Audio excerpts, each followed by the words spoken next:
বাংলাদেশ জিম্বাবুর সাথে 7 উইকেটে জিতা গেছে। বাংলা ওয়াশ থেকে বাইচা গেছে বাংলাদেশ। যেভাবে খেলছে গত 2টা ম্যাচ, আমি তো মনে করছি বাংলা ওয়াশ বাংলাদেশ হয়ে যাবে, কিন্তু না।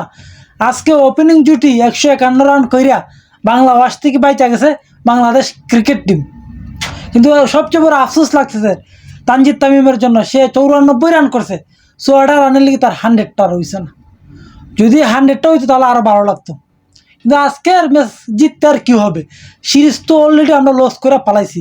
যদি আমরা গত ম্যাচটা জিততাম তাহলে আজকে যেভাবে খেলছি তাহলে আমরা সিরিজ উইন হয়ে যেতাম। কিন্তু না, আমরা এমন একটা সময় কামব্যাক করছি যে এই জিতার কোনো মূল্যই নেই।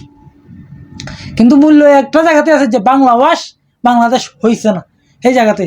দেখো আজকে আমাদের বাংলাদেশের বোলাররাও যথেষ্ট পরিমাণে ভালো বোলিং করছে, বোলিং করে আটকায় দিয়ে দিচ্ছে। আজকে যেভাবে ব্যাটিং করছে সেমভাবে গত 2টা ম্যাচের মধ্যে একটা ম্যাচও করতো ব্যাটিং ওপেনিংয়ে, তাহলে আমরা এই সিরিজ জিততে পারি। জিম্বাবুর কাছে আমরা সিরিজ হারি না। কিন্তু আজকে অবশেষে কাঙ্ক্ষিত জয়, টানা 3টা ম্যাচ পরে জিম্বাবুর মাঠে জয় পাইছে বাংলাদেশ।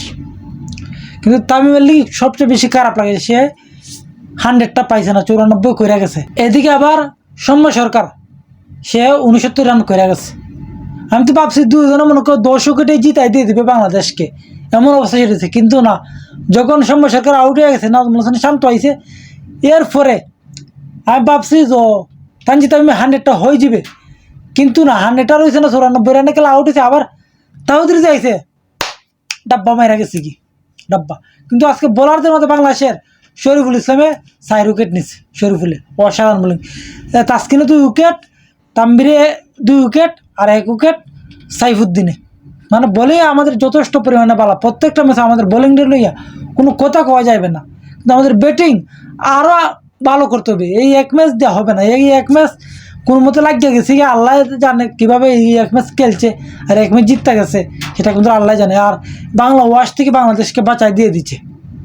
আর না গেলে বাংলা ওয়াশ থেকে বাঁচার কোনো শুরুতে আসেন না। যে গত 2টা ম্যাচ যেভাবে ব্যাটিং 10 নামছে, জঘন্য ব্যাটিং করছে, সেম অবস্থা হইলে আজকেও করে। আর বিশেষ করে আজকে জিম্বাবুর ফিল্ডিং ওয়ার্ল্ডে অসাধারণ একটা ধন্যবাদ দেওয়া যায়, কারণ তারা যেভাবে ক্যাচ মিস করছে, যদি 3-4টা ক্যাচ ধরতো তাহলে বাংলাদেশ দেখলেন এই ম্যাচও হাইরে গেছে।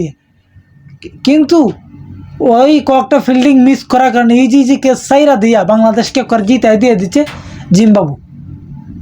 আর আজকের এই ম্যাচে কোন জায়গাটা বাংলাদেশ সবচেয়ে বড় ভুল করছে, আর কোন জায়গার ব্যাটিংয়ে, কার ব্যাটিংয়ে বাংলাদেশ আজকে জিততে গেছে, কোন বোলারদের ক্রেডিট বেশি না ব্যাটিংয়ের ক্রেডিট বেশি, সেটা আপনারা কমেন্টে বলে যান।